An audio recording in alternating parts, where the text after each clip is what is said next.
नमस्कार साथियों।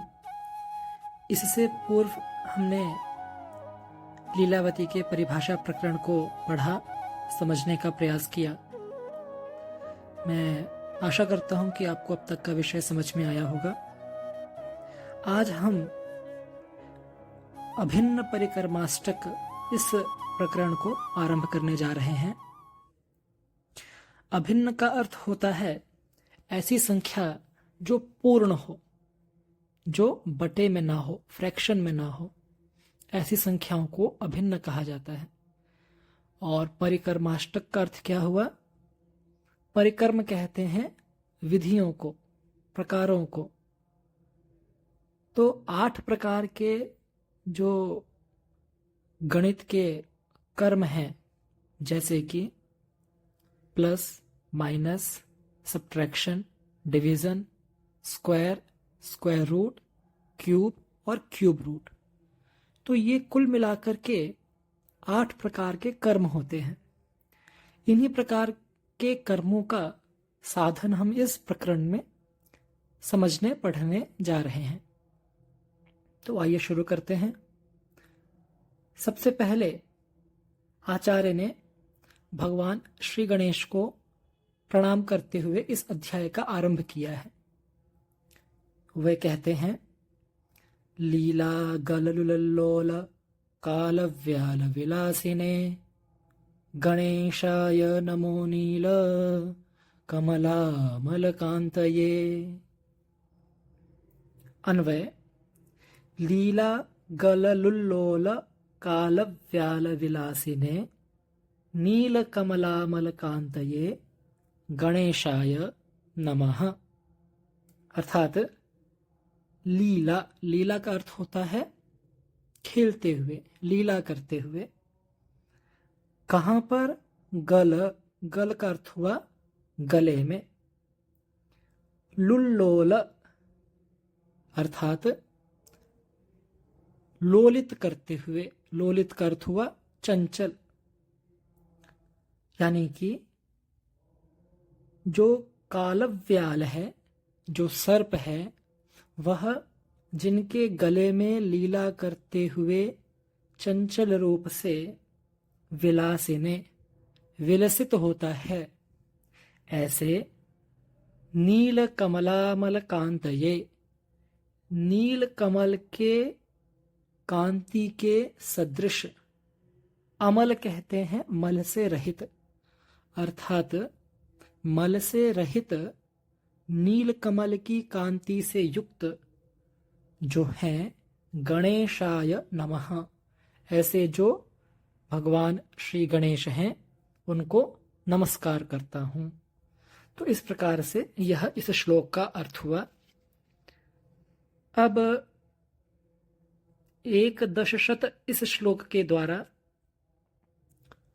संख्याओं की गणना पद्धति का उल्लेख किया गया है। आइए देखते हैं। 1/10 सहस्रायुत लक्ष प्रयुत कोटयः क्रमशः अर्बुदमब्जम खर्व निखर्व महापद्मा शंकवस्तस्मात् जलधिश्चान्त्यं मध्यम परार्धम इति 10 गुणोत्तराः संज्ञाः संख्यायाः स्थानानां व्यवहारार्थम कृताः पूर्वैः।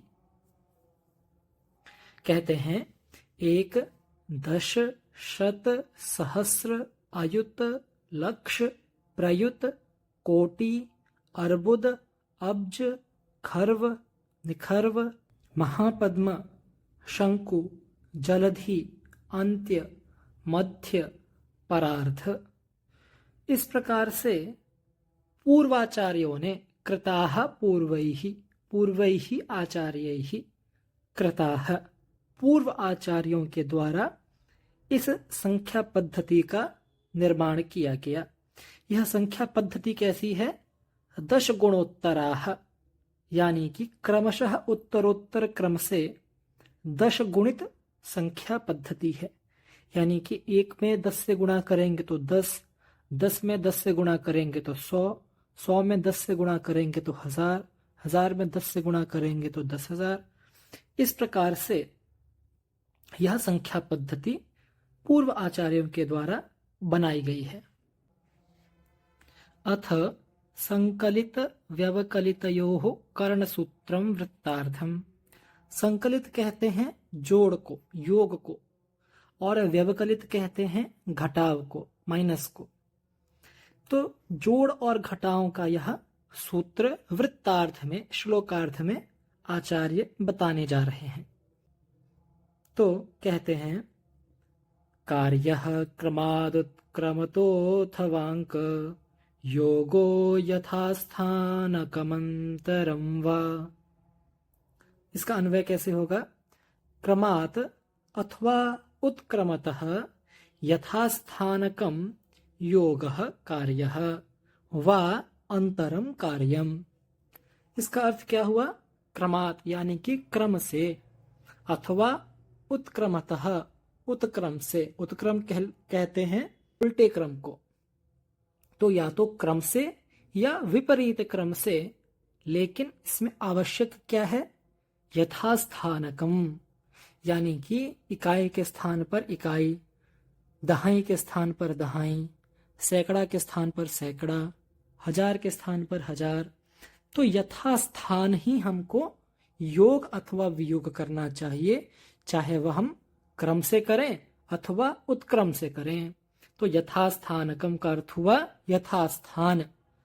जो इससे पूर्व आचार्य ने संख्या स्थान का प्रदर्शन किया है, तो उसी संख्या स्थान के आधार पर हमको क्रम से अथवा उत्क्रम से योगः कार्यः व अंतरम कार्यम, योग करना चाहिए या अंतर करना चाहिए। इसका उदाहरण आचार्य देते हैं।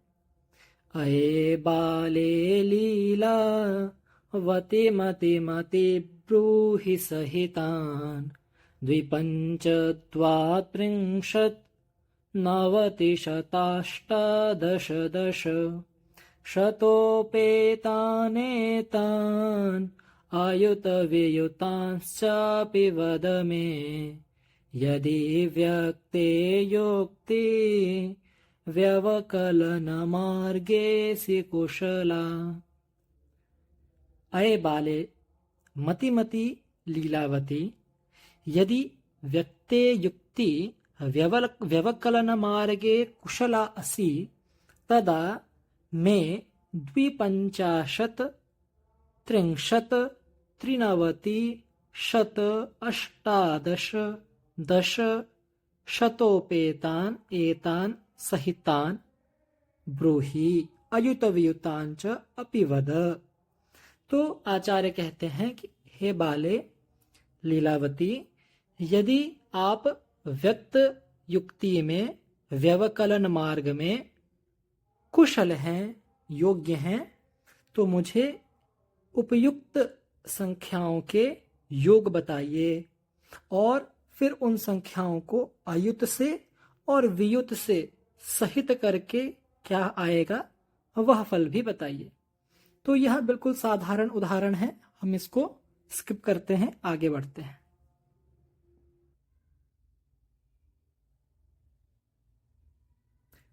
अथ गुणने करणसूत्रम सार्धवृत्तद्वयम्।